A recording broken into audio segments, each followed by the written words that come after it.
They weren't calling for rain, but it's awfully gray. But just light enough for me to squint if I'm not wearing sunglasses, because I've got fussy eyes. When I never felt bad, come on, yeah. So I've basically decided to take an extra long walk today. Why? Because I have the time. And normally I would do maybe 1 or 2 walks a day, if I'm not too tired, if I have the time. And, possibly, if I'm lucky, hit 5 kilometers a day. I try. But more often than not, I don't, because of the aforementioned reasons. So it's vacation time, so I'm taking the opportunity to take extra long walks. Now, some of you who may know me, you might ask yourselves, Madame la Prof, why aren't you running? Well, that's the thing. I want to overcome the obstacle of the distance. So I don't want the added pressure of, will I be able to survive running that distance? Don't know how long this is going to take me. And no, I'm not going to be filming the entire time because, battery power. But I'm going to try and, incorporate some footage of my walk in this video. I'm also going to take the time to talk to you about my leadership action word of the week, which is travel. So this is what I've been dreading, and the reason why I'm walking and not running. It's that hill up there. That hill up there. That's steep. And I think the last time I ran that must have been about 3 years ago, when I thought I could do it. I say to myself, why stress myself and create that mental obstacle, mental barrier to accomplishing what I want to accomplish, which is to walk more than 4 or 5K. So I say to myself, no, eliminate that obstacle, just walk, don't run. So I'm going to do that. See you at the top.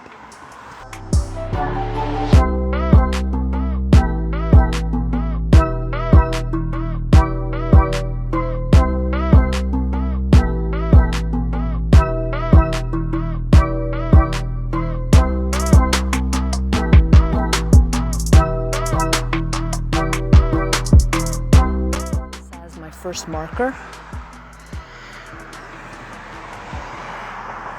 I don't know, call me weird, but I like this view.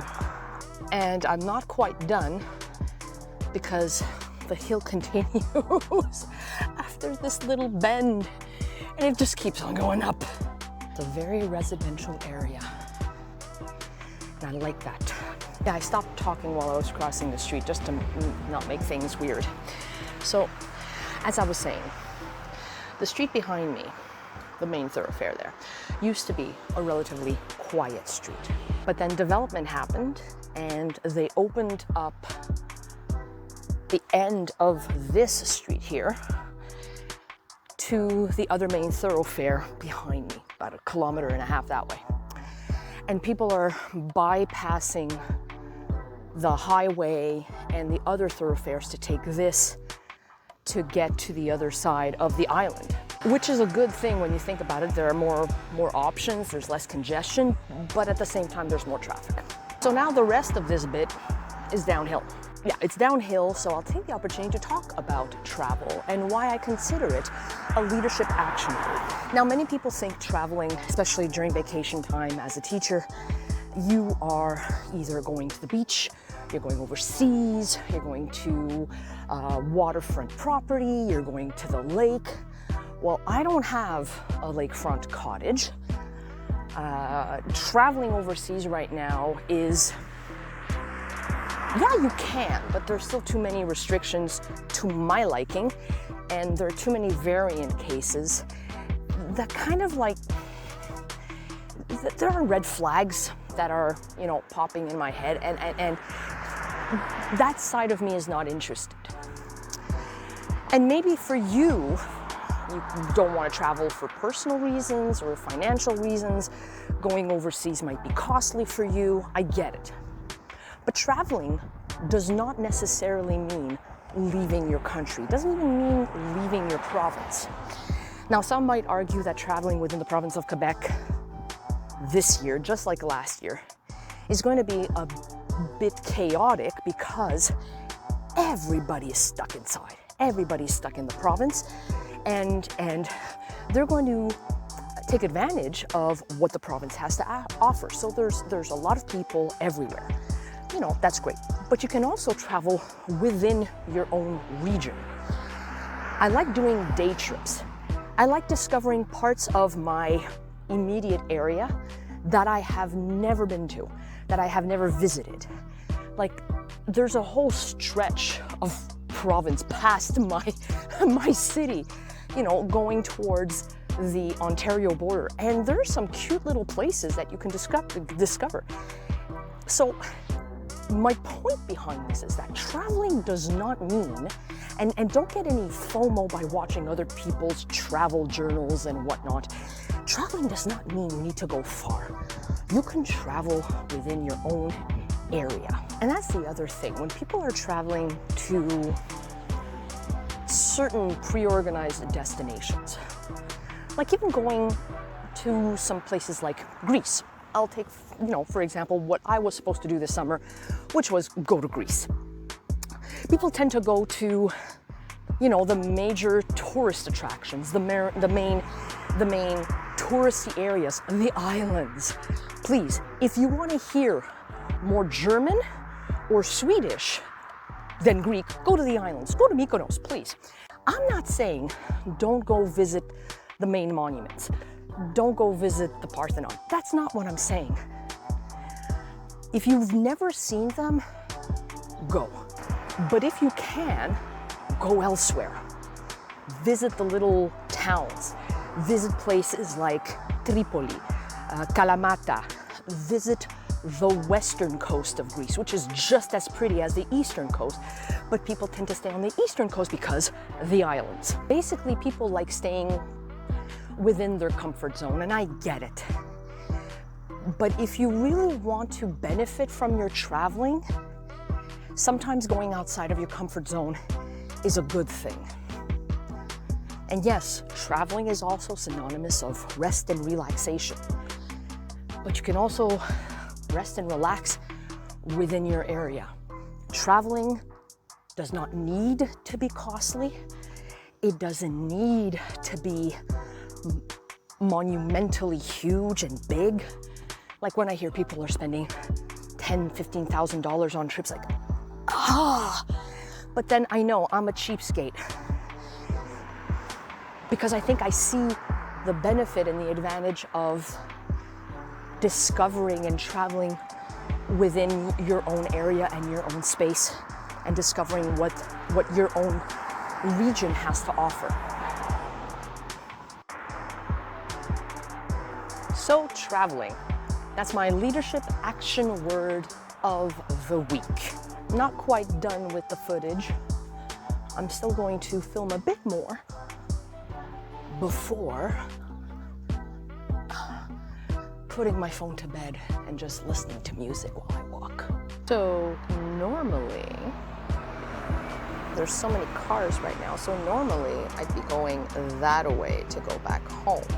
But what I'm going to do is I'm going to take the long way home and maybe add about like 3 or 4 kilometers to my walk. So I was hoping to prolong my route and to take that side street over there. Oh, I can't point to save my life. That side street over there, which brings you straight to the waterfront. But I've got this weird cramp in my toe,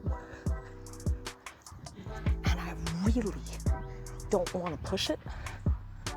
Really don't want to push it. Oh yeah, it was a wise decision to shorten my walk. My cramp has now generalized to my entire toes. I think it's the type of sock that I'm using. I'm using a thicker sock than normal, and it's going to affect. I know it's affecting my my walk. And I wanted to clarify also why I rather be running in residential areas rather than, you know, more urban, populated, busy areas. Well, no, it has nothing to do with like safety and you know, security. Although I think it could be also a factor, maybe for others, but not for me. For me, I'm extremely self-conscious. I mean, that's a hoot coming from a YouTuber. I'm very self-conscious. I know I'm not an athlete. I don't look like an athlete.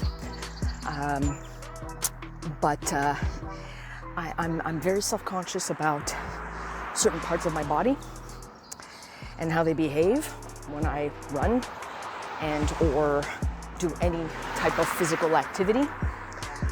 So I rather walk or run either ridiculously early or later at night when there are fewer people around. I don't want to deal with the self-imposed judgment or the preconceived judgment that I think others would bestow upon me. It's all in my head, I realize that, but it's there. And until I get a better grasp of it, I am going to run in less populated areas.